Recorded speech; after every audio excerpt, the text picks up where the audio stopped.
babala. Ang kwentong maririnig mo ay mula sa mga paniniwala at salaysay na matagal nang ibinubulong sa dilim. Bawat lugar may tinatagong lihim, pero hindi lahat dapat mabunyag. Ang maririnig mo ngayon, isa sa kanila. Maligayang pagdating sa The 13th Scream. Mag-subscribe ka na at i-click ang bell icon. Tuwing linggo may kwento kaming ibabahagi na ayaw mong maranasan mismo. Magsimula na tayo sa isang kwentong hindi mo malilimutan.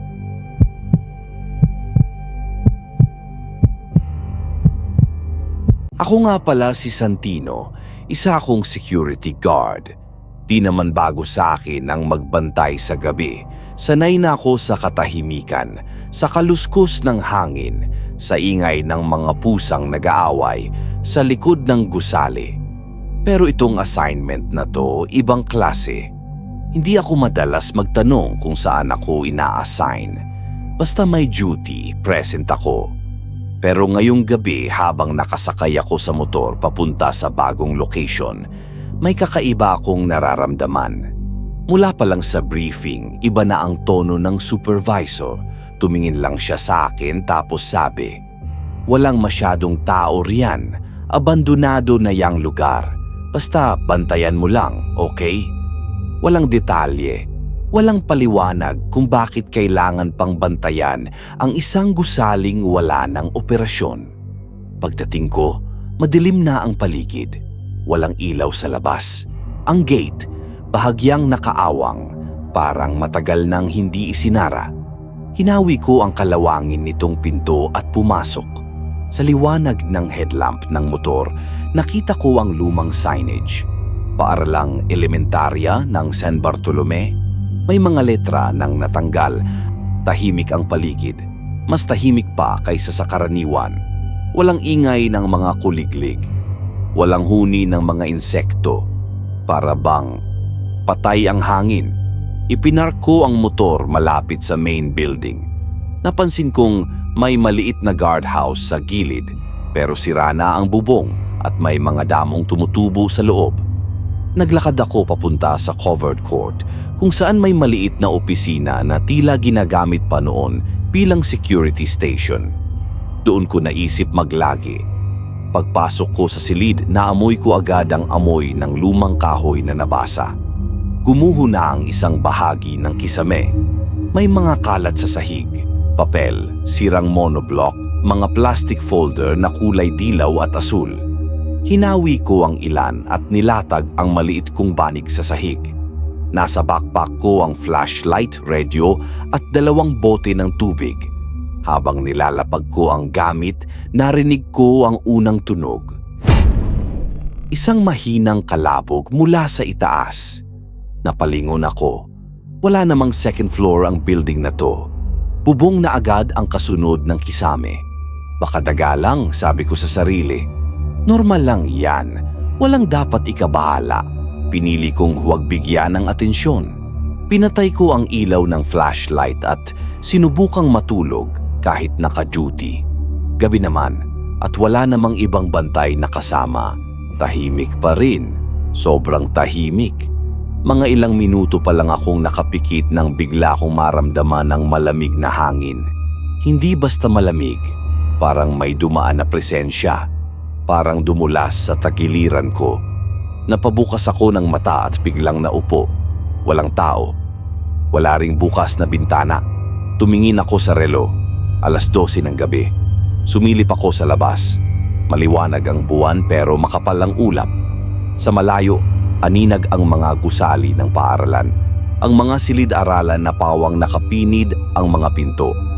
Ilang bintana, basag. May isa, bahagyang nakaawang. Pakiramdam ko may nakasilip. Pero nang titigan ko, wala. Imahinasyon lang siguro. Baka dahil pagod ako. Bumalik ako sa loob ng opisina at pinilit na umidlip. Pero hindi na ako makatulog. Sa loob ng susunod na 2 oras, paulit-ulit ang mga tunog. Mahihinang yabag, kaluskos ng papel, tunog ng tila basang bagay na humahampas sa sahig. Lahat yon naririnig ko habang nakahiga. Hindi ako makagalaw. Parang may bumubulong sa tenga ko, pero wala akong naiintindihan. Hindi boses, hindi salita. Isa lang itong alingaw-ngaw na parang gusto akong paalisin o baka gusto akong manatili. Tumindig ako at kinuha ang flashlight. Sinuyod ko ang paligid. Wala. Wala akong nakita. Pero may naramdaman ako, parang may tumatayo sa likod ko. Paglingon ko, wala pa rin.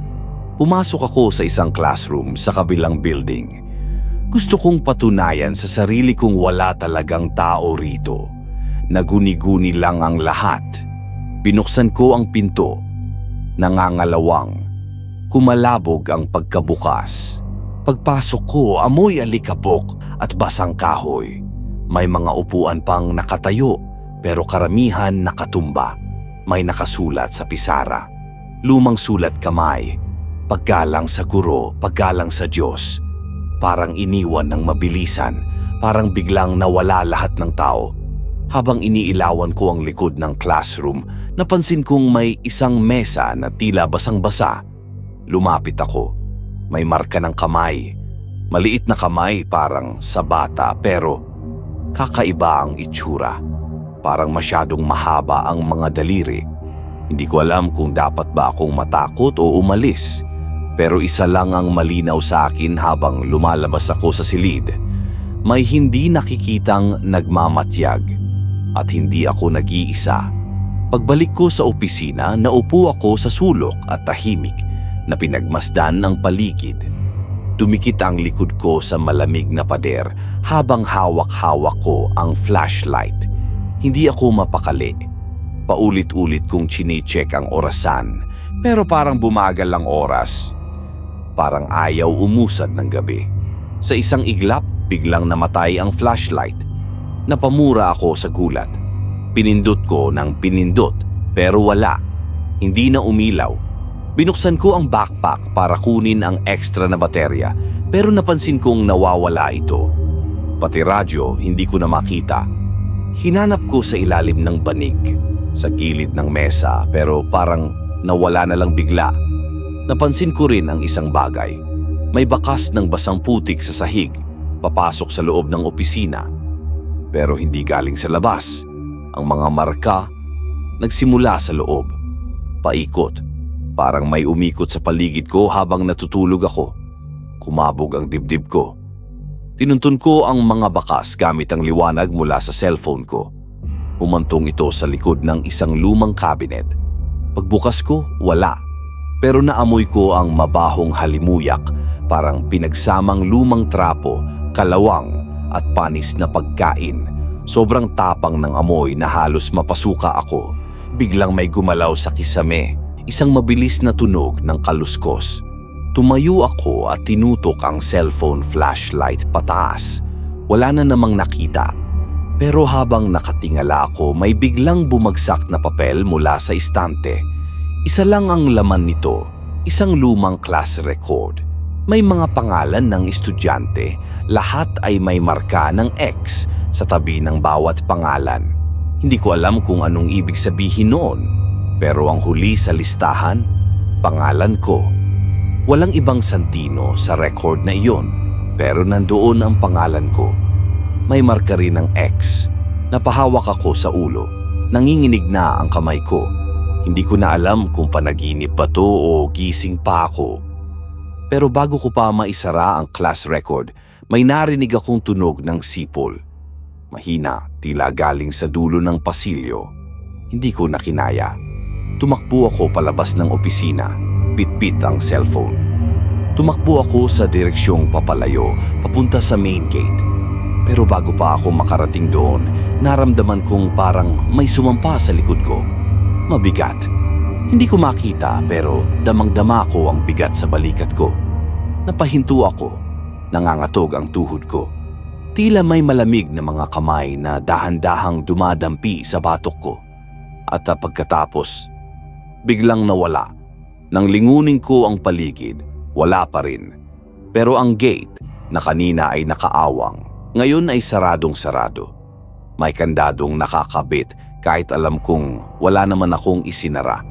Doon ko unang naramdaman ang tunay na takot. Hindi ito basta multo. Hindi ito simpleng kaluluwa. Isa itong puwersang hindi ko maintindihan at ayaw nitong umalis ako. Pagkagising ko kinabukasan, parang wala lang nangyari. Walang bakas ng kagabi. Nandoon pa rin ang lumang opisina, ang mga gamit ko ay ayos naman. Pati flashlight gumagana ulit. Pero alam kong hindi normal ang nangyari. Hindi ko lang alam kung paano ko ipapaliwanag kahit sa sarili ko. Naglakad ako papunta sa paligid ng compound habang bitbit ang notebook ko. Plano kong itala ang mga napansin kong kakaiba. Pero ang una kong napansin ay ang katahimikan. Ibang klase ang katahimikang yon. Hindi lang dahil walang tao, kundi dahil parang hindi pinapayagan ang tunog na mabuhay sa lugar na to. Bawat yapak ko sa basang semento ay parang sumisigaw sa kawalan. Ang mga gusali ay nakatayo pa rin. Tuyot, may mga basag na bintana at pintuang nakasabit sa isang bisagra. May nakita akong lumang tambak ng mga laruan sa gilid ng isang silid. Mga plastik na kotse, kuskusing teddy bear at isang bola. Pero may kakaiba sa tambak. Hindi sila mukhang basta iniwan. Parang itinapon lahat sabay-sabay nang walang balak balikan. Lumuhod ako at sinuri ang lupa sa paligid. Basang putik, pero walang bakas ng tao. Kahit ako, wala akong iniwang marka sa lupa. Parang pinupunas ang mga bakas ng kahit anong presensya. Sa likod ng isa sa mga lumang classroom, may hagdang bakal na paakyat sa rooftop. Halos kalawangin na ito, pero matibay pa naman. Umakyat ako, bitbit ang flashlight at radyo. Pagdating ko sa taas, mas kita ko ang buong compound. Mula sa itaas, parang mas lumiliit ang paligid. Mas ramdam kong nakulong ako sa lugar na to. Doon ko muling narinig ang tunog. Parang nagagasgas na bakal. Hindi sigurado kung sa baba o sa loob ng building galing. Nilapag ko ang notebook at gumapang palapit sa gilid ng bubong para sumilip. Wala akong nakita, pero bigla akong napalingon. May isa na namang classroom na ngayon ay may bukas na bintana. Alam kong kanina sarado yon.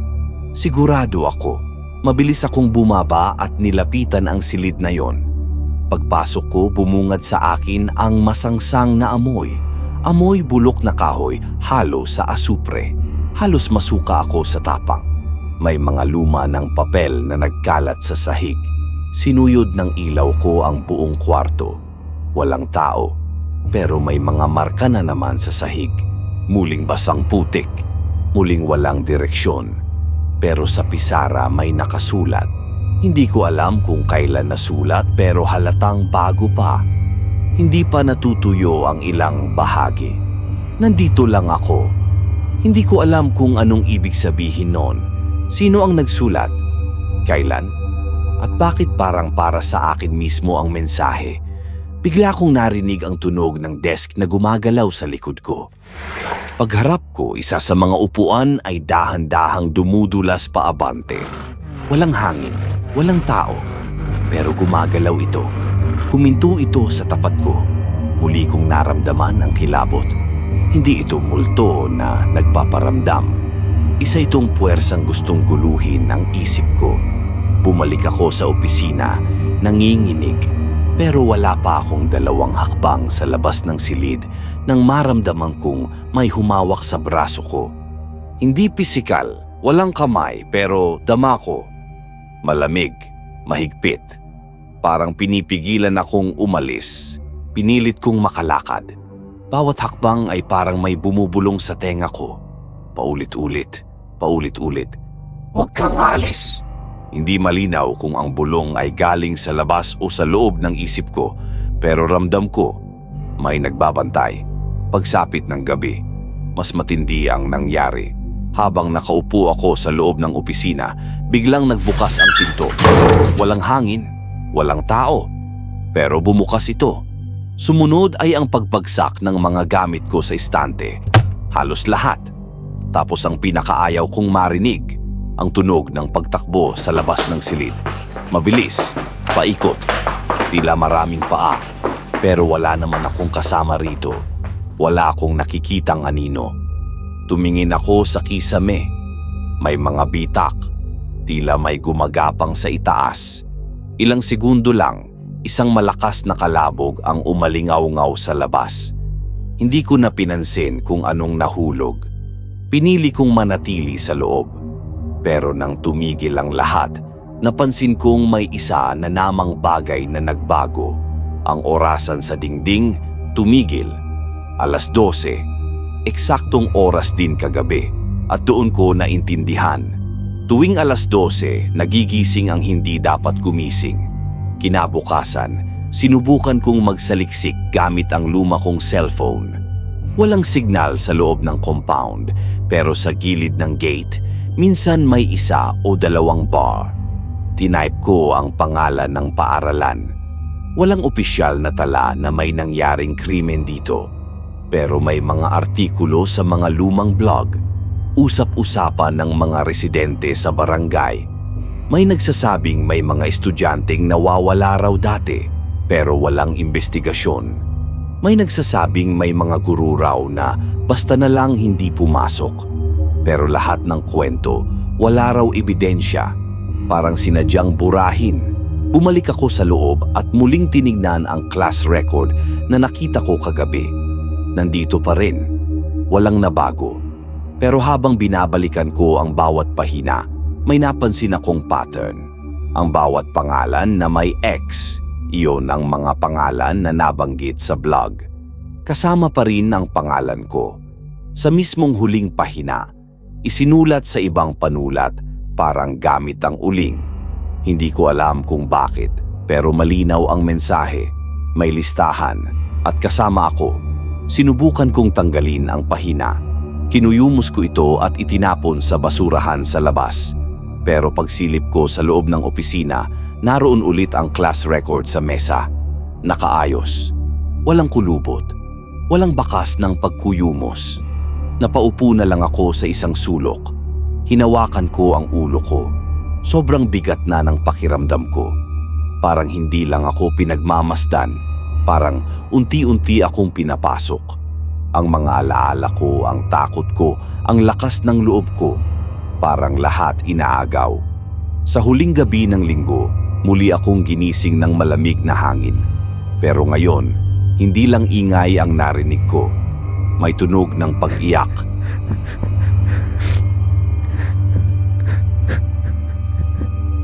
Hindi sigaw, hindi hiyaw. Isang mahina, sunod-sunod na hikbi. Parang batang hindi makita ang magulang niya. Sinundan ko ang tunog hanggang sa isang silid malapit sa dulo ng compound. Bukas ang pinto. Maliwanag ang loob kahit wala namang ilaw. Pumasok ako. Walang tao, walang bata. Pero nasa gitna ng silid ang isa na namang mensahe. Nakikinig siya. Bigla kong narinig ang kalampag sa likod ko. Mabilis, malakas. Halos mabingi ako sa lakas ng pagsara ng pinto. Nang lingunin ko, wala pa ring tao. Pero sa kisame, may marka. Parang mga daliri na may basang putik, gumapang pababa sa dingding. Hindi ako nakatulog ng gabing yon. At habang tumatagal ako sa lugar na ito, mas lalo kong nararamdaman. Hindi ako basta binabantayan. Binabasag ako. Unti-unti. Pangatlong gabi na ngayon. Hindi na bago sa akin ang pagod, pero iba ang bigat na nararamdaman ko sa katawan. Parang may dala akong hindi ko alam. Parang hindi lang katawan ang pinapagod, pati isipan, pati kaluluwa. Hindi na rin ako nagtangkang matulog. Sa totoo lang, hindi ko alam kung ligtas pa ba ang pumikit. Tuwing pipikit ako, may mga imahe akong hindi ko maipaliwanag. Mga silid-aralan na puno ng anino. Mga kamay na gumagapang sa ilalim ng mesa. Isang kisame na parang humihinga. Kaya't buong magdamag, nakaupo lang ako sa sulok ng opisina. Naka-on ng cellphone flashlight kahit malapit na maubos ang baterya. Nakabukas ang pinto pero binarahan ko ng mga upuan para hindi agad bumukas ng kusa. 11 pa lang, pero ramdam ko nang lumalapot ang hangin. Parang may unti-unting nabubuhay sa paligid. Bigla akong napalingon sa likod nang may marinig akong mahinang pagtawa. Hindi halakhak, hindi masaya. Isa yung tuyong tunog, parang pilit na tawa mula sa nilalang na matagal nang hindi nagsalita. Wala akong nakita, pero narinig ko yon.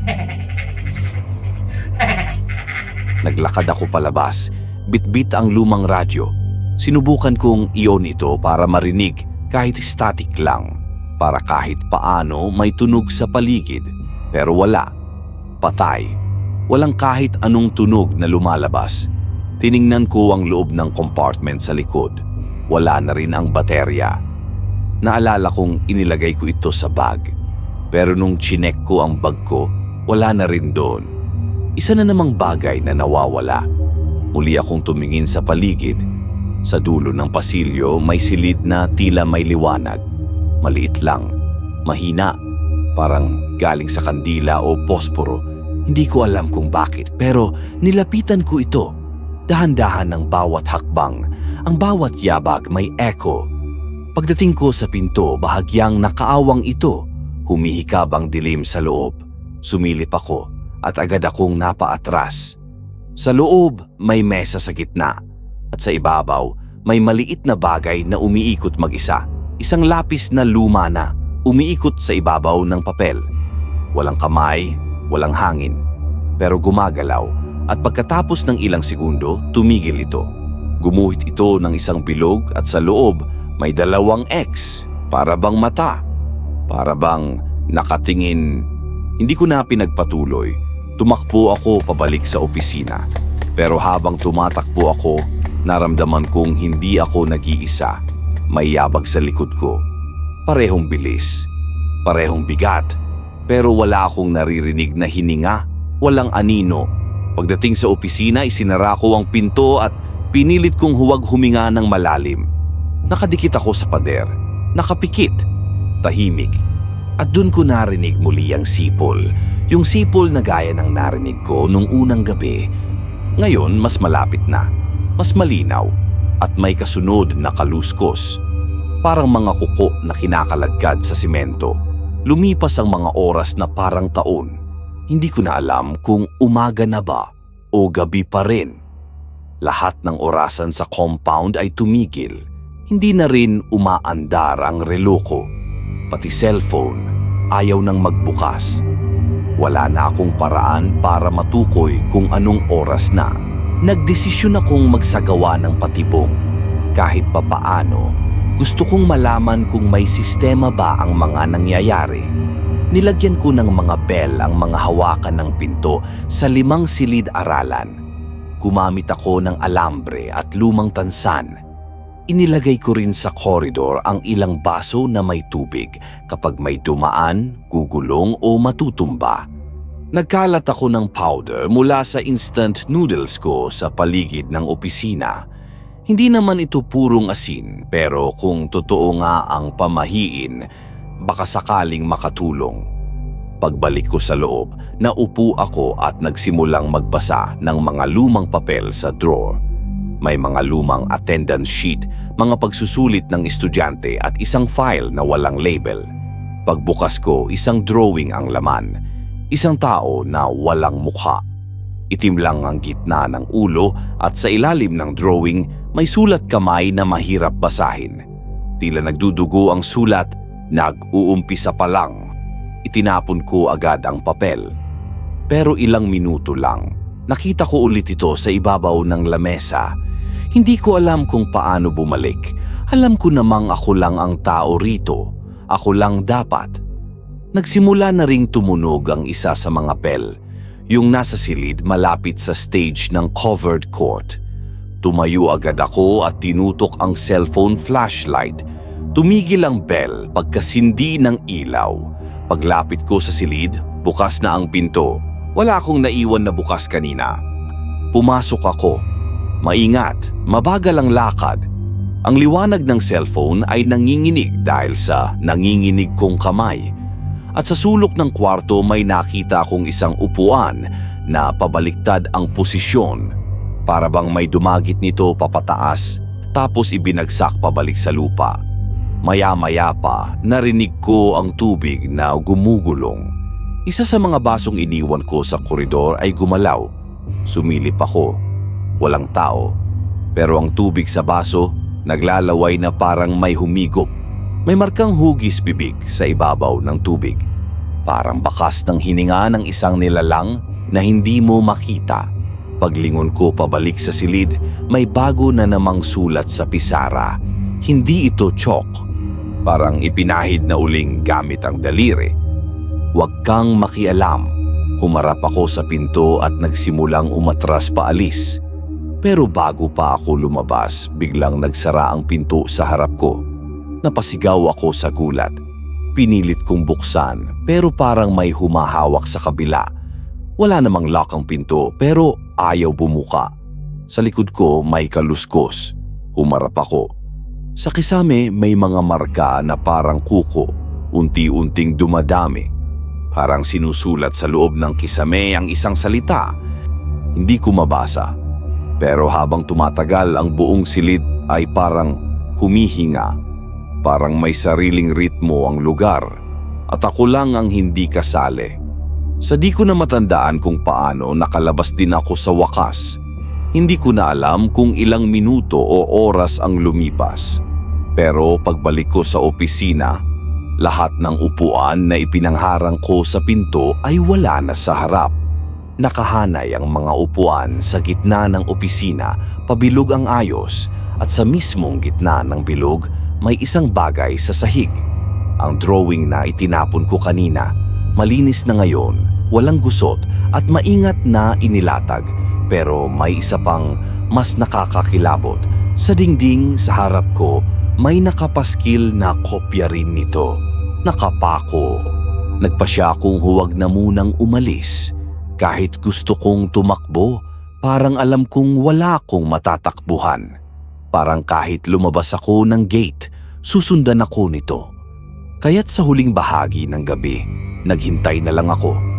Pero ang paghihintay ay mas nakakatakot kaysa sa mga kaganapan. Dahil sa katahimikan, maririnig mo ang bawat galaw ng hangin, bawat kaluskos ng alikabok, bawat yabag kahit wala namang ibang paa. At nang sumapit muli ang 12:00, nagsimula ulit ang lahat. Pero sa pagkakataong ito, hindi na lang siya basta nagpaparamdam. Pakiramdam ko, sinusubukan na niyang pumasok sa akin. Sa tuwing sasapit ang 12:00, may bahagi sa paligid na parang nawawala sa realidad. Hindi lang liwanag ang nawawala. Parang pati oras, ingay at lohika, unti-unting nalulusaw. At ako, naiipit sa pagitan ng pagising at bangungot. Ngayong gabi, nagsimula ito sa isang simpleng tunog. Isang mahaba, humihikbing paghinga mula sa di makitaang sulok ng hallway. Hindi ko na tinangka pang hanapin kung saan galing. Ang ginawa ko, isinara ko ang mga tainga ko gamit ang 2 palad. Pero kahit bigain ko ang sarili kong ulo, naririnig ko pa rin ang boses. Walang salita, pero may damdamin. Isang uri ng lungkot na hindi ko maipaliwanag. Lungkot na may halong poot. Isang enerhiya na tila hindi lang basta nagpaparamdam, kundi pilit na pumapasok sa isip mo. Gusto kang dalhin sa kung anong mundo na siya lang ang may alam. Nang muling bumukas ang ilaw ng cellphone ko, nasa loob na ako ng ibang silid. Hindi ko matandaan kung paano ako nakarating doon. Ang huling alaala ko, nasa loob ako ng opisina. Pero ngayon, nasa isang madilim na silid-aralan ako at sa pisara ay may bagong sulat. Titigan mo ako. Sa likod ko, may mga laruang pampreschool na nagkakalansing. Isa-isa silang gumagalaw. Ang isang bola gumulong palapit sa paanan ko. Nang yumuko ako para silipin ito, nakita ko ang isang aninong mabilis na dumaan sa ilalim ng upuan. Napatakbo ako palabas pero ang pinto nandun pa rin. Hindi ito sarado pero parang hindi ko maabot. Parang humahaba ang pasilyo habang nilalakad ko. Isang hakbang ang bigat ng 10. At habang mas lumalapit ako, mas lumalakas ang tunog ng mga mesa at upo ang kusang gumagalaw. Pagbalik ko sa opisina, naroon ang bag ko. Pero hindi ito tulad ng iniwan ko. Bukas ang zipper. Sa loob, puro papel na may iisang sulat. Ilang gabi ka pa? Lahat ng papel, iisa ang sulat kamay. Kulay pula. Parang hindi tinta. Parang hindi uling. Parang may amoy na bakal. Tumingin ako sa salamin ng sirang cabinet. Sa likod ng refleksyon ko may nakatayo sa gilid ng pintuan. Wala siyang mukha. Wala ring detalye. Isa lang siyang anino. Pero ang aninong iyon ay may katawan. At dahan-dahan itong yumuko. Para bang inaabot ako mula sa kabila. Dito ko naisip. Hindi ko na alam kung tulog ako o gising. Kung totoo pa ba ang nararamdaman ko. Kung ako pa rin ba ito o isa na lang akong kaluluwang pinaglalaruan ng kung anumang puwersa rito. Pagalis ko ng silid, inikot ko ulit ang compound. Gusto kong malaman kung may parte pa ba ng paaralan na hindi naaabot ng presensya niya. Pero habang umiikot ako, unti-unti kong napansin ang isang pattern. Sa bawat sulok na dinadaanan ko, may bagong marka sa pader. Mga hugis kamay na mahahaba ang daliri, parang hinagod sa alikabok gamit ang putik.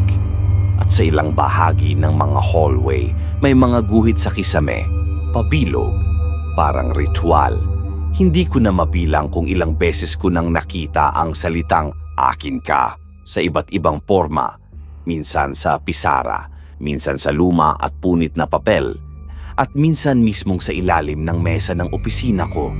Napansin ko rin ang pagbabago sa tunog ng paligid. Dati, katahimikan ang pinaka nakakabingi. Pero ngayon, may rhythm na ang mga kaluskos, parang may sinusundang galaw. Minsan 3 yabag, tapos hinto, tapos ulit-ulit. Hindi ito basta random, para itong sayaw ng isang nilalang na may sinusundang ritual. 5 gabi. Hindi na ako bumibilang sa oras. Ang binibilang ko na lang ay kung ilang ulit ko pang mararamdaman yung presensya niya bago tuluyang mawala ang kabuuan ng sarili ko. Wala nang tulog, wala nang normal na gutom o uhaw. Parang lahat ng pisikal kong pangangailangan unti-unting tinanggal. Pero ang utak ko, gising na gising. Para bang may ibang enerhiya sa paligid na pilit akong ginagawang alisto para lang mas maramdaman ko ang lahat. Ngayong gabi, hindi kaluskos o sipol ang bumungad. Isang tunog ng bell. Matinis, paulit-ulit, parang bell sa classroom. Pero wala namang gumagana pang sistema rito. Isa-isa kong sinuyod ang mga silid. Hanggang makarating ako sa silid na may projektor noon. Sa loob, bukas ang lumang TV na dati ay sirang-sira na, ngunit ngayon may palabas. Grainy na imahe. Mukha ng bata na nakatitig lang, walang ekspresyon, walang emosyon, tila nakatitig sa akin. Bigla na lang nagka-cut to black ang screen. Pagbalik ng imahe, ako na ang nasa screen. Hawak ko ang sarili kong flashlight, nakatingin sa camera, pero hindi ko maalala kailan kinunan yon. Bigla akong natigil. Sa likod ng version ko sa TV, may itim na figura. Pumwesto sa likod ng balikat ko, walang ulo. Mahaba ang kamay. Dahan-dahan akong nilalapitan. Pagpatay ng TV, lumingon ako sa paligid. Wala. Pero sa likod ng pinto may bagong mensahe. Hindi mo na ako may iwasan. At doon ko naramdaman ang una. Isang dampi sa batok. Totoo. Hindi na ito multo. Isa na siyang ganap na puwersang may katawan. Umatras ako mula sa pinto, hawak pa rin ang flashlight. Pero kahit nakaon ito, para bang hindi sapat ang liwanag. May mga bahagi ng hallway na tinatamaan ng ilaw pero nananatiling madilim. Parang hindi nakikialam ang liwanag sa bahagi ng paaralang iyon. Habang dahan-dahan akong naglalakad paalis, narinig ko ang bell ulit. Pero ngayon iba na ang tunog, mas mababa, mas mabagal, para bang sinadyang i-slow down ang recording ng school bell. At kasabay noon, nagbukas ang isang classroom sa malapit. Pumasok ako para silipin. Isa lang ang nasa loob, isang upuan, nasa gitna ng silid. At sa ibabaw nito, ang ID ko. Alam kong nasa loob ito ng bag ko. Kinabahan ako. Nilapitan ko ito at nang abutin ko ang ID, biglang may humawak sa braso ko. Walang tao, pero mahigpit. Parang kamay na malamig. Mahaba ang daliri pero walang laman. Kumakapit ito sa balat pero hindi mo makita. Napaatras ako na bitawan ng flashlight. Sa dilim naramdaman kong parang nagbago ang gravity. Parang hinahatak ako pababa. Yung sahig parang may sariling bigat na nilulunod ang katawan ko. Napilitang gumapang ako palabas ng silid. Paglabas ko, wala na ulit ang bell. Tahimik na naman. Pero sa gilid ng hallway may mga papel na dahan-dahang lumilipad. Isa sa mga papel ay tumama sa mukha ko. Nang alisin ko ito may nakasulat. Tumitingin siya. Kahit pikitin mo ang mata mo, gabi na naman. At gaya ng mga nakaraang gabi, bumabalik ang mga boses, ang mga kaluskos, ang mga mensahe. Pero may bago ngayong gabi. Hindi lang siya nagpaparamdam sa akin. Nararamdaman ko siyang sumusunod. Parang may ibang ritmo ang mga yapak ko. Sa bawat hakbang ko, may isa pang tunog ng paa. Laging kasunod. Laging isang segundo sa likod ko. Sa tuwing titigil ako, tumitigil din siya. Pero isang gabi, sinubukan kong mandaya. Umihit ako ng bigla para silipin kung sino man ang nasa likod ko. Walang tao. Pero sa sobrang bilis ng pagkakalingon ko, may naaninag ako sa gilid ng mata ko. Isang aninong walang ulo, tumatayo sa gilid ng hallway. Pagtingin ko ng diretsyo, wala na. Pero ang bakas ng presensya niya nananatili. Nagdesisyon akong magtago. Hindi ko na kayang harapin siya ng diretsahan. Bumalik ako sa opisina at isinara ko ang lahat ng bintana, tinakpan ng karton, at inipit ang mga gilid gamit ang mga lumang libro. Sa sulok ng silid, naglatag ako ng asin. Kahit alam kong hindi ito pelikula, kahit wala akong balak maniwala, ginawa ko pa rin. Wala nang mawawala. Habang nakaupo ako sa isang lumang silya, nilabas ko ang recorder app ng cellphone ko. Sinubukan kong magsalita. Kung may makakabasa o makakarinig nito, kung may makahanap ng cellphone na to, may nangyayari sa paaralang to. At hindi ito gawa ng tao, tumigil ako. Umiyak. Hindi ko na mapigilan. Hindi dahil mahina ako, kundi dahil ramdam kong unti-unti nang nawawala ang parte ng sarili ko. Para bang may nilalang na dumadampi sa loob, humihila ng mga alaala ko, kinakalat ang pagkatao ko. Kinabukasan, or kung umaga man talaga yun, nakita ko na namang nakabukas ang pinto ng opisina. Walang bakas ng puwersa, walang ingay, pero sa gitna ng mesa may papel, at sa papel may drawing na parang bata ang gumawa. Krayon, pula, itim, asul. Guhit ito ng isang lalaking may flashlight sa isang lumang paaralan. Sa likod niya may nakatayo, itim lang. Wala nang ibang kulay, parang aninong inilagay sa gitna ng mundo. Ako ang nasa drawing. Ako yon. Pero ang nakakatakot, ang drawing ay nilagdaan. Isang pangalan, Santino. Hindi ko maalala kung kailan ko ginawa yon o kung ako ba talaga ang gumawa. Pero pamilyar ang sulat. Parang sa akin, parang ako nga. Huling bahagi ng gabi. Hindi na ako makapagdesisyon kung lalaban pa ako o hindi. Kasi parang wala rin namang patutunguhan. Parang nilalaro lang ako ng presensya rito. Parang gusto lang niyang subukan hanggang mabasag ako. Hindi biglaan, hindi brutal. Dahan-dahan. Malumanay. Para bang may saya siyang nakukuha sa pagtanggal sa pagkatao ko, isang hibla kada gabi. Ngayon, habang sinusulat ko to, nararamdaman kong may nakaupo sa likod ko. Hindi siya humihinga, hindi siya gumagalaw, pero ramdam ko siyang nandoon. Kapag tumingin ako sa salamin, wala siya. Pero kapag pumikit ako, malinaw ko siyang nakikita, nakaupo. Wala pa ring mukha, pero palapit ng palapit. At sa unang pagkakataon may narinig akong boses. Hindi na sa isip lang. Hindi na parang bulong. Kundi sa mismong tenga ko. Malapit ka na. At kung totoo man yon, hindi ko na alam kung mas nakakatakot ang mawala sa kanya o ang manatiling buhay habang kasama siya. Sa ika-6 na gabi, hindi na ako nagtanong kung anong oras na. Hindi ko na rin binuksan ang cellphone ko. Wala na akong pakialam kung anong araw o gabi o kung may liwanag pa ba ng araw sa labas.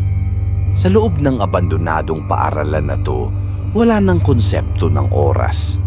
Ang tanging alam ko lang, gising pa ako at siya rin.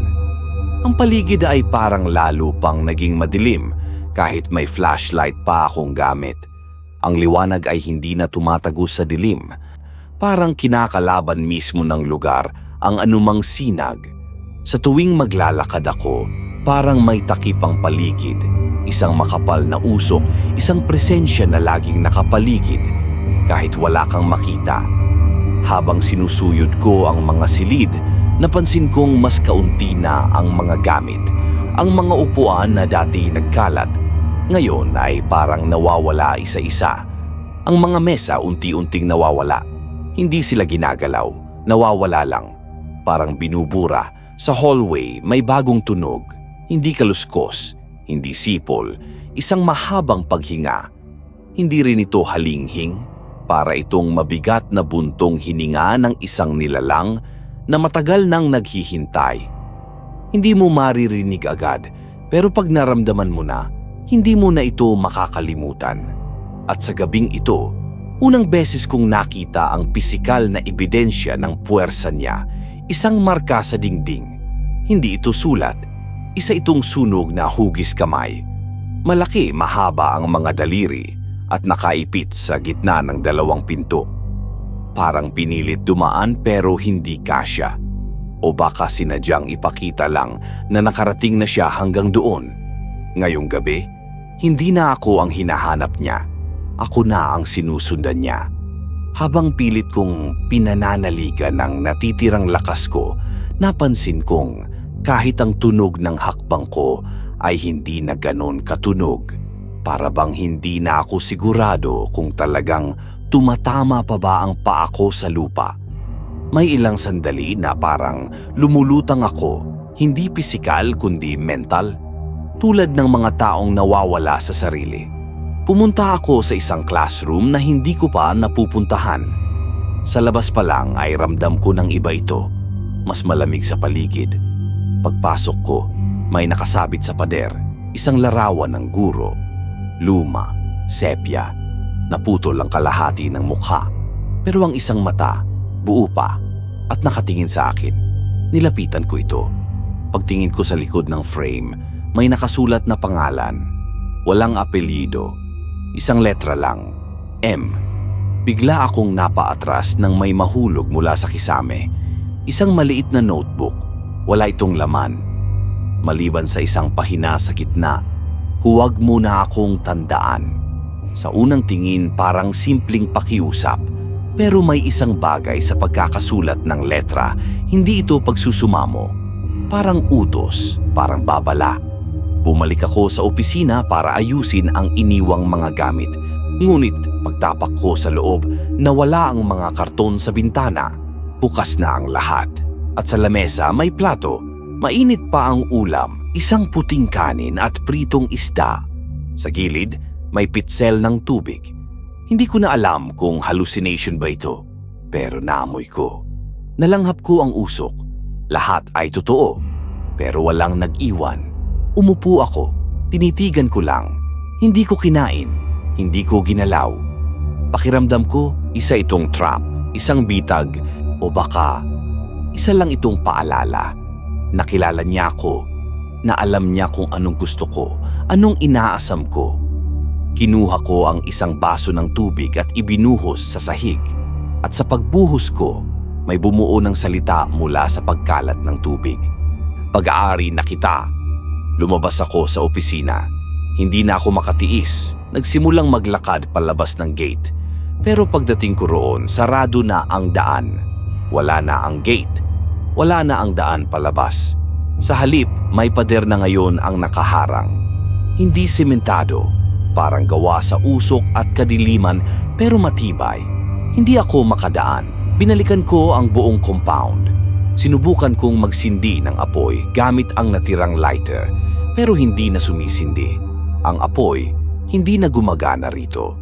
Maya-maya pa nagsimula ang mga tunog, hindi isa kundi marami. Tila may mga batang tumatakbo sa mga pasilyo. Tila may mga guro na nagsasalita sa dilim. Mga boses na walang pinanggagalingan, paulit-ulit ang mga kataga. Bumalik ka sa upuan. Walang uwian ngayon.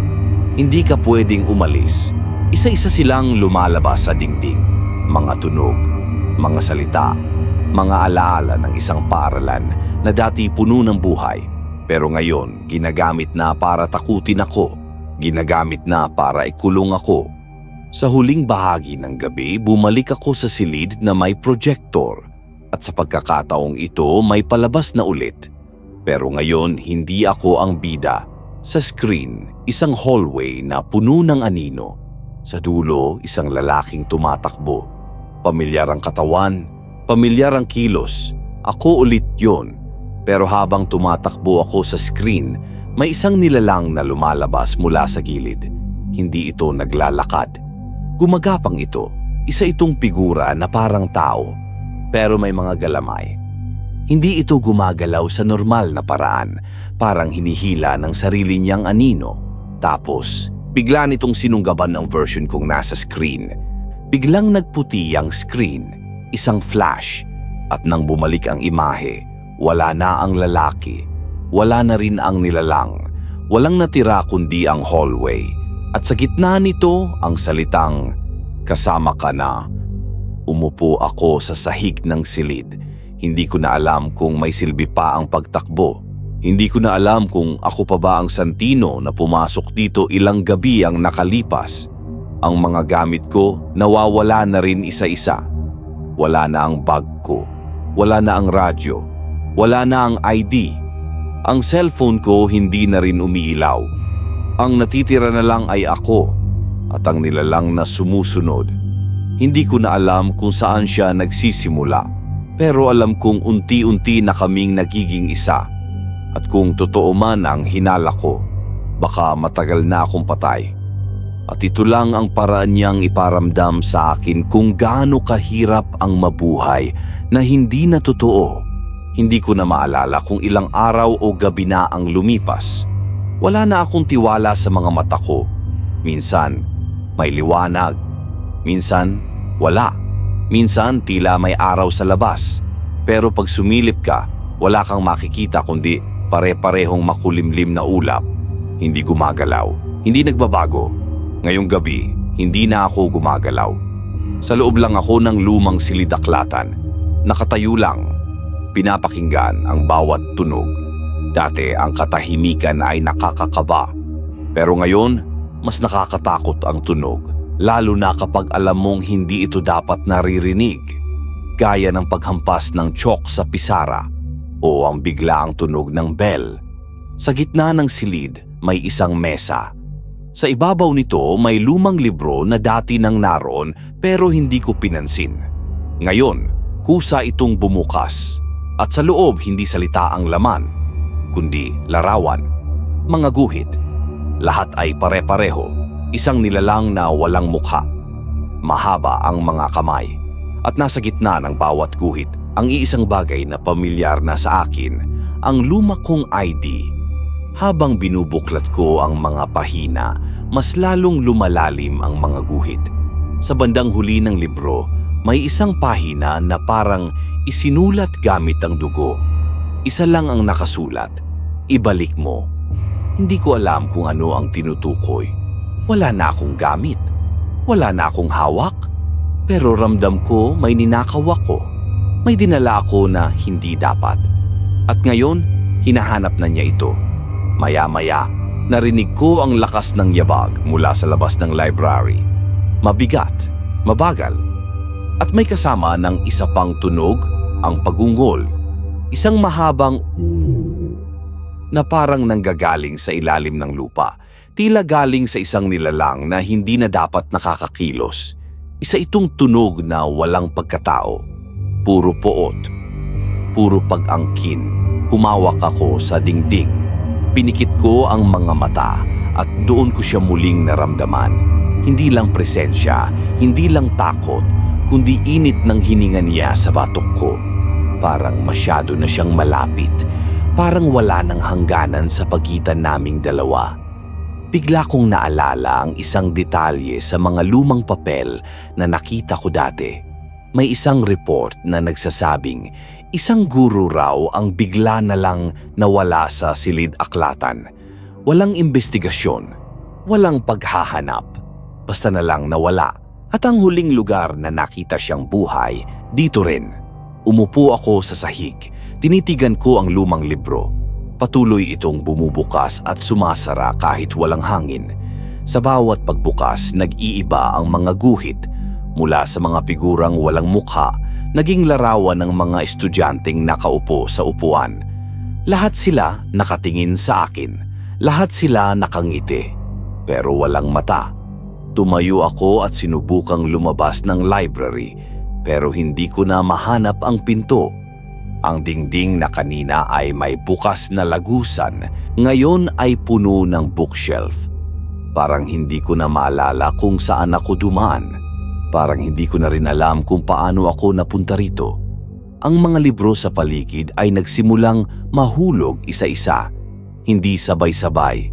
Isa lang sa bawat 10 segundo. Tila may nagbibilang. O baka may ritual. Sa tuwing may babagsak, lumalakas ang presensya niya. At nang marating ko ang sulok ng library, may isang maliit na pinto na hindi ko pa nakikita dati. Parang pinto ng maintenance room. Madilim sa loob, pero sa pader ay may nakasulat. Sa loob, makikita mo kung sino ka talaga. Pumasok ako. Ang loob ng maliit na silid ay walang gamit. Walang mesa, walang upuan. Isang bombilya lang ang ilaw mula sa kisame. Nanginginig ang sindi. Pero sa gitna ng kwarto, may salamin. Hindi ito ordinaryong salamin. Hindi nito sinasalamin ng liwanag. Parang tubig na itim gumagalaw. Tumingin ako dito. Wala akong nakita sa una. Pero unti-unti lumitaw ang imahe. Hindi ako. Isa akong bersyon ng sarili ko na nakatayo sa gitna ng paaralan. Walang suot na ID, walang flashlight, walang gamit, ngunit may hawak akong isang notebook at sa bawat pahina ng notebook may pangalan. Mga pangalan ng mga guro, mga estudyante. At sa pinakahuling pahina, ang pangalan ko, Santino. At sa tapat ng pangalan ko, may X. Tinakpan ko ang salamin. Pero kahit tinatakpan ko, ramdam kong nasa likod ko na siya. Nakatayo. Tahimik. Hindi gumagalaw. Pero naririnig ko ang tunog ng balat na humahalik sa sahig. Parang nilalang na basang-basa dumidikit ang bawat galaw sa sahig. Nang humarap ako, wala siyang mukha. Pero naramdaman kong nakatitig siya. Walang sinabi. Pero alam ko na ang gusto niyang iparating. Natapos na. Nang makalabas ako sa maliit na silid, iba na ang itsura ng library. Hindi na ito parang paaralan. Ang mga pader ay naging itim, may parang ugat na gumagapang sa paligid. Ang kisame ay parang nabutas at sa itaas, puro anino. Hindi na ako nakaramdam ng gulat. Para bang tinanggap ko na, para bang sinuko ko na ang sarili ko. Sa gitna ng bagong espasyong ito, may silya. Isang lumang upuan ng guro. At sa ibabaw nito, ang ID ko. Basag ang plastik. At may pulang guhit sa litrato ko. Umupo ako sa silya. Kinuha ko ang ID. At habang hawak ko ito, narinig ko ang mga boses ng mga nawawala. Hindi sila sumisigaw. Hindi sila humihingi ng tulong. Pinubulong lang nila paulit-ulit. Dito ka na. Dito ka na. Dito ka na. Sa labas ng silid-aklatan, nagsimula nang magbago ang anyo ng buong paaralan. Ang mga hallway ay naging makipot. Ang mga bintana wala ng labas. Sa halip, puro pader. Ang kisame, hindi na kisame. Isa na itong mahabang daanan na pataas, parang lalamunan ng isang halimaw. At sa dulo, wala akong makita kundi itim. Hindi ako lumakad paakyat, hindi ko sinubukang tumakas. Umupo lang ako sa gilid, nakapikit, at doon ko narinig ang pinakamatagal na katahimikan sa buong buhay ko. Katahimikang hindi nagpapahinga, katahimikang parang sinadya, katahimikang parang hindi lang kawalan ng tunog, kundi presensya ng isang bagay na mas malalim pa sa takot. At sa gabing to, sa unang pagkakataon, hindi na ako sumigaw, hindi na ako lumaban, nakiramdam lang ako kasi parang parte na ako ng katahimikan. Hindi ko alam kung gising pa ako o panaginip na lang ang lahat. Paulit-ulit kong naririnig ang pangalan ko kahit wala namang bumubulong. Parang sinasambit ito ng mismong pader ng paaralan. Parang sa bawat pitak ng semento, sa bawat alikabok sa kisame, nakasulat ang pangalan ko. Santino.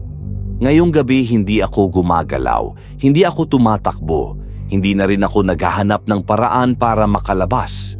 Sa halip, pinili kong maglakad papasok, palalim, hanggang sa pinakailalim ng lumang gusali, doon sa parte ng paaralan na hindi ko pa natutungo, yung laging nakakandado, yung laging sinasabing bawal pasukin. Ang hallway ay mas makitid, parang hindi para sa tao. Ang sahig ay basa. Hindi ko alam kung tubig ba yon o ibang likido. Amoy kalawang, amoy semento, amoy pagkabulok. Habang lumalalim ako, napansin kong may mga frame pa rin sa dingding. Mga lumang larawan ng dating faculty, pero lahat ng mukha ay pinunit o sinapawan ng itim na tinta. Pagdating ko sa dulo, may pinto. Rusty, mabigat pero hindi nakalock. Hinila ko ito papukas at bumungad sa akin ang isang silid na parang hindi na ginagamit sa loob ng maraming taon. Sa gitna may silya at sa likod nito may nakasulat sa pader, "Umupo ka." Sa loob ng silid, walang ibang tunog maliban sa pintig ng puso ko, mabagal, mabigat. Sa sahig may guhit na paikot, parang diagram, parang simbolo. Umupo ako at mula sa likod ng dingding may mga kamay na lumitaw. Mahahaba, maitim, walang balat, parang usok na may laman. Isa-isa silang gumapang papunta sa akin. Hindi ako tumakbo, hindi ako sumigaw. Ngayong gabi, tinanggap ko na. Hindi ko alam kung ilang minuto o oras akong nakaupo. Sa bawat galaw ng kamay na lumalapit, may bahagi ng katawan kong nanlalamig. Hindi dahil sa takot. Parang pinapatay ang init ng katawan ko. Parang binubura ang pagkatao ko sa bawat haplos. Ang mga kamay ay hindi lang basta gumagapang. Parang may sinusulat sa balat ko. Wala silang tinta pero ramdam ko. Parang sinusulatan ako gamit ang hangin ng mga salitang hindi ko naiintindihan pero pamilyar sa pakiramdam. Sa bawat guhit, parang may alaala akong nalilimutan. Nakita ko ang mga daliri nila na dahan-dahang humahaplos sa aking mga braso, tapos sa dibdib, tapos sa batok. At tuwing hahawakan nila ako, nakakarinig ako ng boses, pabulong, pahina, pero paulit-ulit. Kasama ka na namin. Kasama ka na namin. Kasama ka na namin. Pinilit kong pumikit, pero sa likod ng mga talukap ng mata ko, may nakikita pa rin akong mga imahe. Mga mukha na walang detalye, mga silid na puno ng usok, at ako nakaupo sa gitna, nakangiti, pero hindi ako yon. Isang bersyon ko na hindi ko nakilala. Maya-maya pa, biglang lumiwanag ang silid, pero hindi liwanag na normal. Isa itong malamig na liwanag, parang mula sa ilalim ng tubig. At sa liwanag na yon, unti-unting lumitaw ang mga anino sa paligid. Hindi lang pala kamay ang nasa paligid ko. Buo silang nilalang, matangkad, manipis. Walang mata, walang bibig, pero ramdam mong nakatingin. Isa, dalawa, tatlo. Hindi ko mabilang at lahat sila nakapalibot sa akin. Sa gitna ng katahimikan, may isa sa kanila ang lumapit. Hindi ito naglalakad. Para itong dumudula sa hangin, huminto siya sa harap ko saka iniabot ang isang bagay, isang notebook, luma, kulay itim, at sa pabalat nakasulat lang ang isang salita, balik. Nang hawakan ko ito, nag-init ang palad ko. Hindi masakit, pero parang may sumisiksik sa loob ng utak ko. Binuksan ko ang notebook. Lahat ng pahina, blangko, maliban sa dulo. Doon may nakasulat, isulat mo ang huling bahagi. Wala akong ballpen, pero nang tumingin ako sa kamay ko, isa sa mga daliri ko ay nagsimulang magdugo. At ang dugo, kusang gumuguhit sa pahina. Hindi ko alam kung anong sinusulat ko, pero parang may ibang kamay na gumagabay. Hindi ako makalaban, hindi ako makatanggi. At habang sumusulat ako, isa-isa na namang nawala ang mga alaala ko. Pangalan ng mga magulang ko, petsa ng kapanganakan, yung lugar kung saan ako lumaki.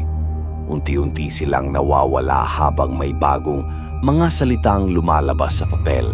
Pagkatapos kong matapos ang pahina, tumigil ang lahat ng tunog. Walang yabag, walang hininga. Kahit ang pintig ng puso ko, hindi ko na naramdaman. At mula sa kisame ng silid, may bumukas na bahagi, hindi trapdoor. Parang mata, isang bilog na butas na may mga aninong gumagapang sa gilid. Doon galing ang malamig na liwanag. At doon, parang may hinihigop. Hindi lang hangin, parang sarili ko na rin. Naramdaman kong humihiwalay na ako sa sarili ko. Hindi sa paraan na espiritual, kundi literal. Parang hinahatak palabas ang iniisip ko, ang damdamin, ang alaala, ang ako. At habang tinatangay ako ng katahimikan, narinig ko ang huling bulong. Hindi mo na kailangan ng pangalan. Hindi ko alam kung ilang oras o araw na ang lumipas simula nung huling isinulat ko sa notebook. Pero ngayon, narito pa rin ako. Sa loob ng silid, nakaupo sa silya, hawak ang notebook na puno na. At sa sahig sa paligid ko, may mga bagong guhit. Mas marami, mas komplikado. Parang buhay ang mga simbolo. Gumagalaw kahit hindi mo tinitingnan. At sa dingding, sa mismong likod ng upuan ko, naroon na ang bago kong pangalan. Isang guhit, isang hugis mata, isang bilog na may krus sa gitna. Wala ng Santino. At ngayong gabi, ako na ang bantay ng lugar na to. Walang malinaw kung gaano katagal bago ako muling nakaramdam ng oras. Pero isang gabi, may narinig akong tunog mula sa labas ng gusali. Isang bagay na matagal ko nang hindi naririnig. Tunog ng makina, ng gulong, ng mga yabag, mga boses, mga ilaw. May pumasok. Hindi ko alam kung bakit, pero alam kong hindi sila dapat narito. Isa, dalawa, tatlo, apat. May bitbit silang flashlight, may hawak na radyo. At sa dibdib ng kanilang itim na uniforme, naroon ng isang insignia, isang bilog na vault-like na simbolo na may tatlong matulis na anggulo. Sa gitna, isang puti na bungo. At sa ilalim ng marka, malinaw na nakasulat, entry. Tahimik silang gumalaw. Isa sa kanila ay nagsalita sa radyo. Confirmed, may residual, malakas. Habang nakatayo ako sa likod ng anino, alam kong hindi nila ako nakikita. Hindi na nila ako kayang makita. Isa na lang akong bahagi ng lugar na to. Pero nakikita ko sila at habang pinapasok nila ang lumang paaralan, napansin kong nag-iba ang itsura ng paligid. Para bang tinataboy ng presensya nila ang itim. Para bang hindi sila ordinaryong tao. Isa sa kanila ang tumigil sa harap ng lumang library, tiningnan ang pinto, at mahina niyang sinabi, may isa pang natira rito, pero hindi na siya tao. At doon ko nalaman, natagpuan na nila ako. Hindi ko maalala kung kailan huling may dumaan sa gate ng paaralan na ito. Lahat ng nakaraang gabi, puro dilim at katahimikan. Pero ngayong gabi, may liwanag, hindi lang mula sa flashlight. May sinag na pilit lumalaban sa kapangyarihan ng lugar. May mga yapak na buo, mabilis, disiplinado. Dahan-dahan silang naghiwa-hiwalay. Isa sa silangan, isa sa kanluran, at dalawa sa gitna. Sa bawat daan nilang nilalakaran, lumalabo ang mga anino sa paligid. Ang mga sulok na dati buhay na buhay sa kadiliman, ngayon ay napipilitang umatras. Hindi sila nagsisigawan, wala silang takot. At iyon ang unang beses na naramdaman kong may mga nilalang na mas mabangis pa kaysa sa akin. Ang isa sa kanila, pinasok ang silidaklatan. Dahan-dahang binuksan ang pinto. Hindi siya tumigil sa pasilyo. Tuloy-tuloy siya hanggang sa gitna, kung saan minsang naroon ang silya ko. Doon nakatayo pa rin ang lumang mesa. Wala na ako roon, pero naiwan ko ang notebook. Kinuha niya ito, binuksan, binasa, at may sinulat sa likod ng pahina. Residual confirms sentient bind. Full absorption. Iba ang salita nila. Para silang may sariling lengguwahe. Pero kahit hindi ko lubos maintindihan, ramdam ko ang ibig sabihin. Hindi na nila ako makukuha. Hindi nila ako maililigtas. Huli na.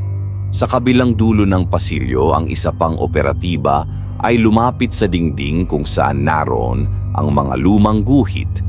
Ang simbolo ng mata. Ang bilog na may krus sa gitna. Isa-isa niya itong kinunan ng litrato. Pero bawat shot ay puro blur. Hindi nagre-register sa camera ang mga larawan. Negative. Hindi makuha ang imprint. Entity is embedded. Habang pinagmamasdan ko sila, may kakaibang pakiramdam na bumalot sa akin. Hindi takot, hindi pagkagulat, kundi pag-usisa. Isang parte ng dating pagkatao ko, ang pagiging tao, ay parang kumakapit pa rin. Tinitingnan ko sila na parang iniisip kung anong pakiramdam ng nasa liwanag. Ngunit hindi ko na kaya. Sa tuwing lalapit ako sa kanila, parang may humaharang. Isang invisible na harang. Parang hindi kami magkaibang mundo. At sa bawat lapit ko, nararamdaman ko ring kumikirot ang mga guhit sa balat ko. Parang may umaangal na hindi ako pwedeng bumalik. Lumalim pa ang gabi. Nagsimulang ilatag ng entry team ang kanilang kagamitan. May mga triangulation device silang inilagay sa bawat hallway. May mga red laser beam na tila sumusukat sa enerhiya. Sa gitna ng covered court, naglagay sila ng metallic anchor, isang poste na may paikot na antena. Phase 1 stabilization initiated. At sa sandaling iyon, naramdaman kong nanginig ang buong lugar. Hindi mula sa lindol, kundi mula sa pagtutol ng mismong espasyo. Parang ayaw ng paaralan na pakialaman ito. Parang galit ito sa presensya ng mga bagong dumating. Mula sa kisame ng lumang silid, may umaling-aungaw na tunog. Pahiyaw, palalim, paikot. Isang sigaw na walang boses. Parang alingaw-ngaw ng pot. Isa sa mga operatiba ang napaatras. Movement. Originating from Western Corridor. At doon ako lumitaw, hindi bilang multo, hindi bilang halimaw, kundi bilang bahagi ng mismong lugar. Ang mga pader ay gumalaw, ang sahig ay kumislot, ang hangin ay dumilim. At sa gitna ng hallway, unti-unti akong lumabas mula sa anino. Isa sa kanila ang lumingon. Tumutok ang flashlight, pero hindi ako naglaho. Nakita niya ako, isang nilalang na may anyong tao, pero ang mukha ko ay basag-basag, parang lumang maskara na nagdikit sa laman. Visual confirmation, humanoid, integrated, identity tag, Santino. Lumapit ako. Dahan-dahan. Hindi ako mabilis. Hindi ako naghahabol. Gusto ko lang makita kung anong gagawin nila. Ang operatiba ay hindi umatras, pero hindi rin siya lumapit. Nagsalita siya sa radyo. Contact made. Awaiting instruction. Ilang segundo ang lumipas. Hanggang sa may tumunog sa earpiece nila. Do not engage. He's part of it now. At sa sandaling iyon, naramdaman kong wala na akong takas. Pero hindi na rin ako naghahangad ng kaligtasan. Ako na ito. Ito na ako. Wala na akong pangalan. Wala na akong dating alala. Ang tanging natira ay ang responsibilidad. Bantayan ng katahimikan. Panatilihin ng takot. at sirain ang sino mang susubok pumasok. At ngayong alam ko na kung sino ang papalit sa akin, kailangan ko na siyang sundan. Kinabukasan, wala na ang team ng entry. Wala na ring bakas ng kanilang mga kagamitan. Wala ang metallic anchor. Wala ang mga triangulation beams. Wala ang mga red lights sa hallway. Parang hindi sila kailanman dumating. Pero alam kong totoo sila. Ramdam ko ang epekto. May mga bahagi ng gusali na parang muling nanahimik. Hindi na ako naririnig sa mga silid na iyon. Parang tinanggal nila ang kakayahan kong makapasok. Hindi nila ako kinuha. Pero binawasan nila ang hawak ko sa lugar. Galit ako, hindi dahil natalo ako, kundi dahil may isa silang iniwang marka sa dingding. Isang simbolo na hindi ko mabura. Isang selyo. Gawa nila. At may pirma sa ilalim, Entry Protocol Zeta 002. Ilang gabi akong tahimik. Hindi ako lumitaw. Hindi ako nagparamdam. Pero sa gabi ng ika-4 na araw, may narinig akong motorsiklo. May pumarada. Isang lalaki. May hawak na cellphone at maliit na backpack. Bagong gwardya. May suot pa siyang ID mula sa agency. Tumingin siya sa paligid, parang naghahanap ng tao. Pero walang sasalubong sa kanya. Hindi ko na kailangang magsimula sa takot. Kailangan ko lang hintayin ang gabi. At sa oras na yon, bubukas ang isang pinto. At makikita niya ako. Walang briefing. Walang paalala. Parang itinapon lang siya rito. Halatang baguhan. Naka-uniform pa. May dalang thermos ng kape at bagong logbook. Sumilip siya sa mga silid. Binuksan ang ilang ilaw. Tiningnan ang mga bintana. Wala siyang naramdaman sa una. Tahimik. Kalmado. Pero hindi ito ang katahimikang nagbibigay ng kapayapaan. Ito ang katahimikang bumabalot ng panlilinlang. Lumipas ang unang oras niya sa loob ng compound na walang kakaiba. Pumuwesto siya sa guardhouse. Binuksan ang cellphone at tumingin sa Facebook. Pero mula sa kalayuan, pinapanood ko siya. Nakaupo lang ako sa dilim ng silidaklatan. Bawat pindot ng daliri niya sa screen, sinusundan ko. Bawat pagtaas ng kilay niya kapag may narinig na ingay sa labas, pinapakinggan ko rin. Hanggang sa dumating ang oras na dumidilim na ang langit. 7:30 ng gabi. Nagbukas siya ng maliit na flashlight at nilibot ang hallway sa likod ng gym. Walang tao. Walang tunog, pero sa isa sa mga classroom, may naiwang upuan na nakaharang sa gitna. Inilagay ko iyon, hindi niya ito inisip ng malalim. Nilapitan niya lang at ibinalik sa gilid. Pero nang humarap siya palayo, ang mismong pisara sa silid ay may bagong sulat. Isa ka na ba sa amin? Tumigil siya, binalikan ang silid. Nagkibit balikat, pinura ang sulat. Lumabas. Sa bawat segundo ng gabi, pinapainit ko ang hangin. Binabago ko ang espasyo. Unti-unti akong lumalapit. 9:00, pinatay niya ang ilaw sa opisina. Nag-charge siya ng cellphone, tapos ay umupo sa folding chair. Doon siya nakatulog. Walang panaginip. Walang kaba. Pero hindi niya alam, hindi na siya nag-iisa.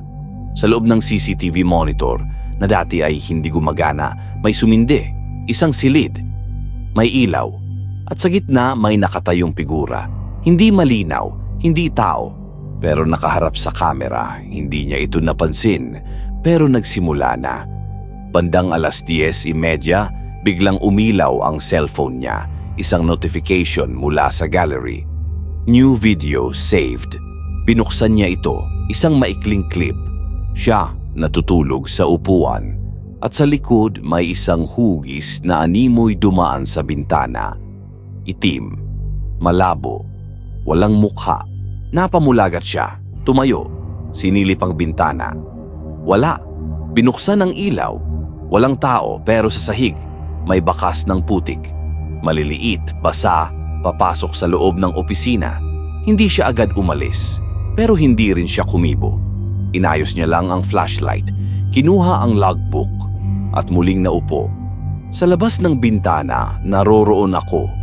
Hindi na bilang dating gwardiya, kundi bilang bahagi ng gusaling ito.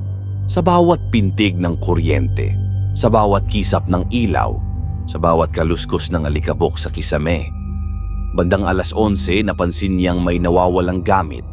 Ang thermos ng kape hindi na niya makita. Tiningnan niya sa ilalim ng mesa, wala. Lumabas siya, sinuyod ang hallway.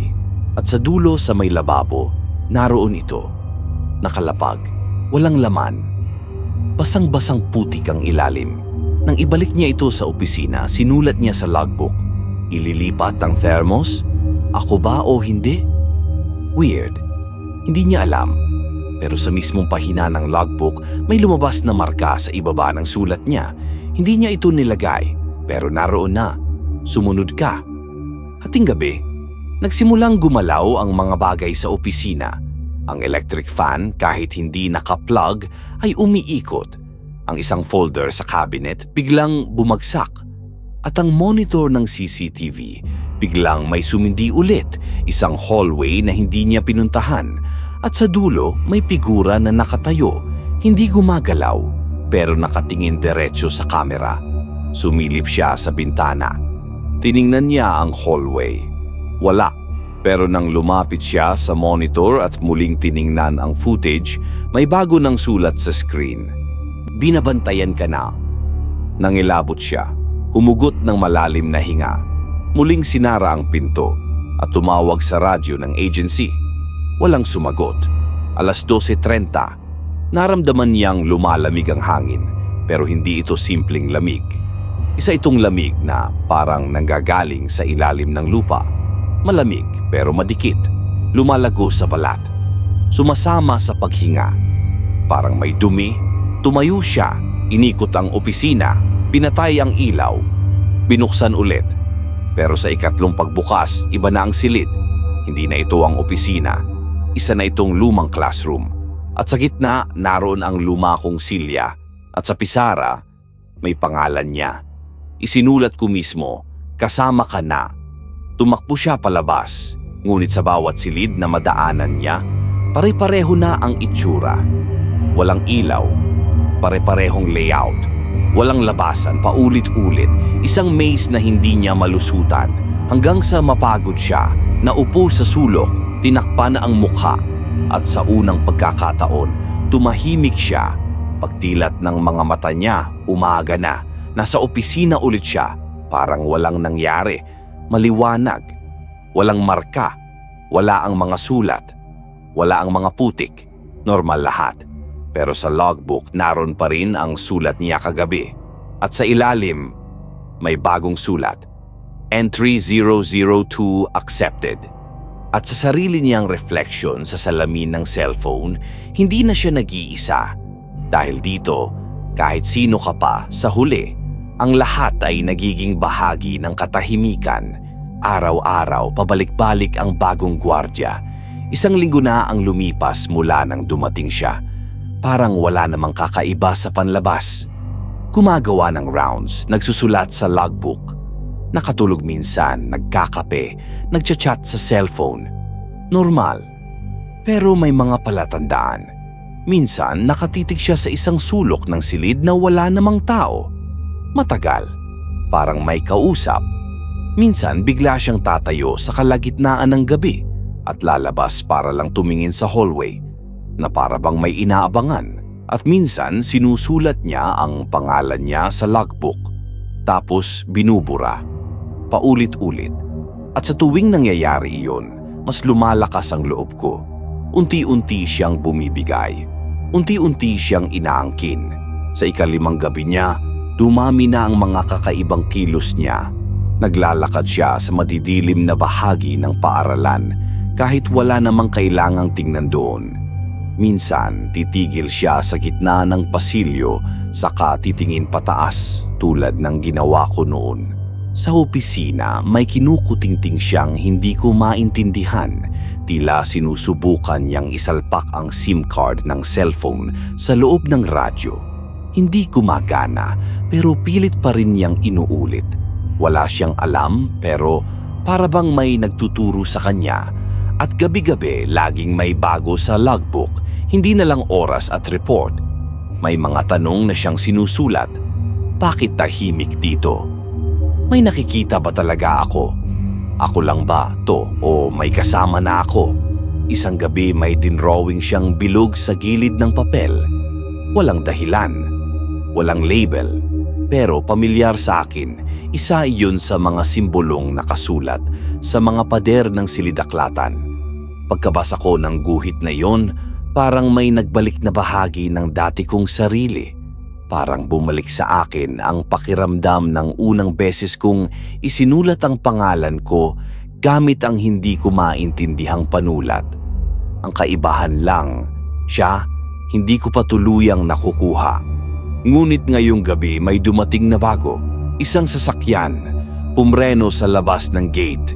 Bumaba ang dalawang lalaki. May hawak silang dokumento at sa suot nilang uniforme halata, mga taga-agency. Pinuntahan nila ang gwardiya.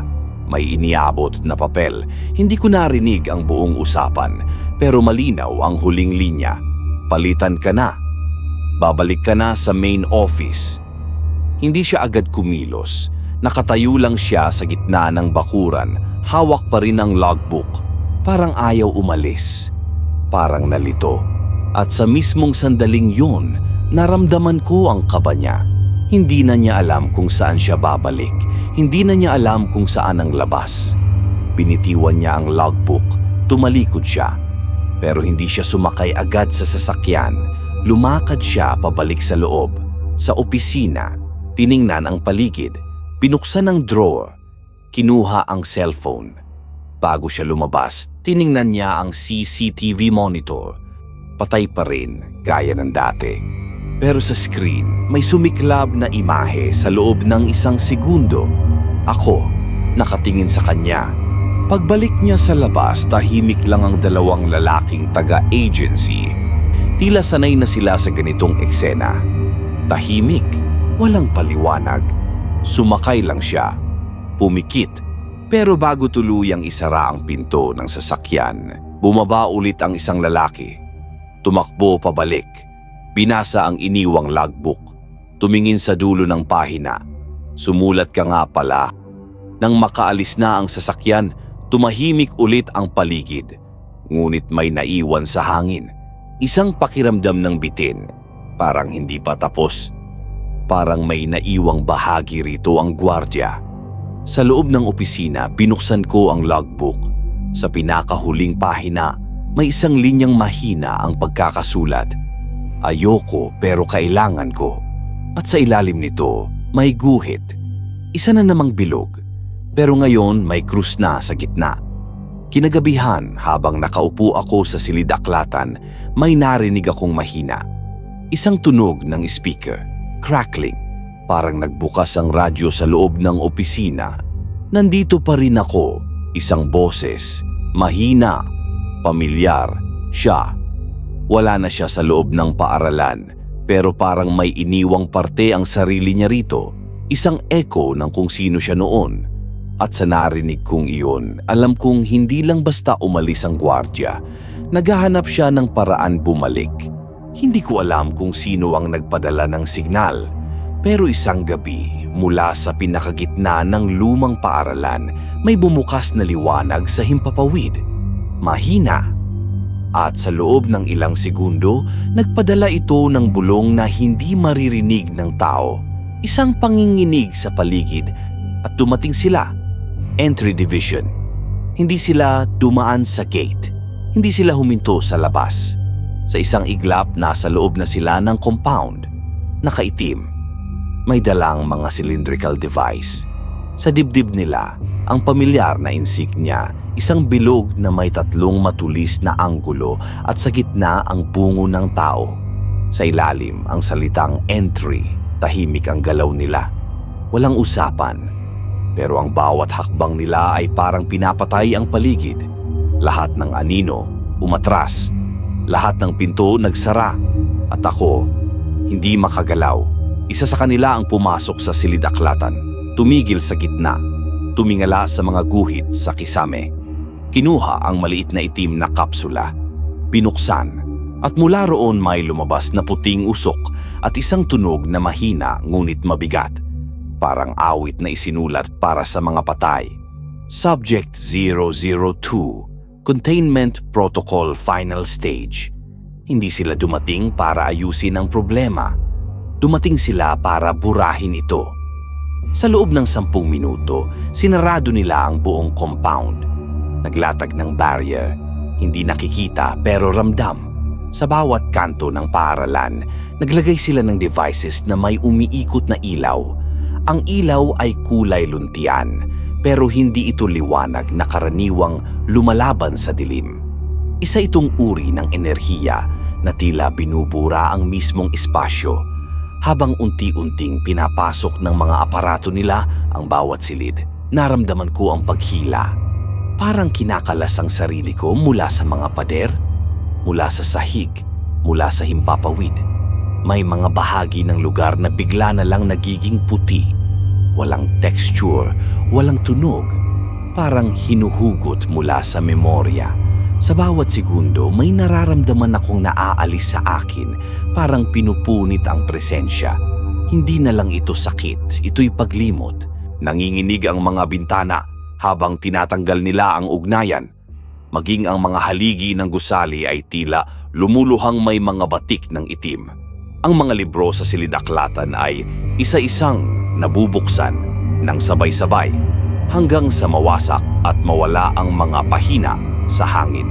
Habang isinasagawa ang containment, may isang operatiba ang tila nahinto. Humawak siya sa ulo, parang may naririnig. Ang tinig ko marahil. Isang piraso ko na pilit pa rin kumakapit. Tiningnan siya ng team leader. Disruptive influence detected. Apply filter. Mabilis siyang sinapitan. Pinatungan ng maskara at matapos iyon, naging tahimik ulit siya. Ngunit alam kong narinig niya ako. Sa loob ng isa pang silid, naglagay sila ng device na parang antena. Nakapaloob ito sa isang glass dome. Nang isaksak ito, nagsimulang mag-flash ang mga ilaw. Sa bawat flash may nakikitang imahe sa loob. Isang batang umiiyak sa sulok ng classroom. Isang guro na nawawala ang mukha.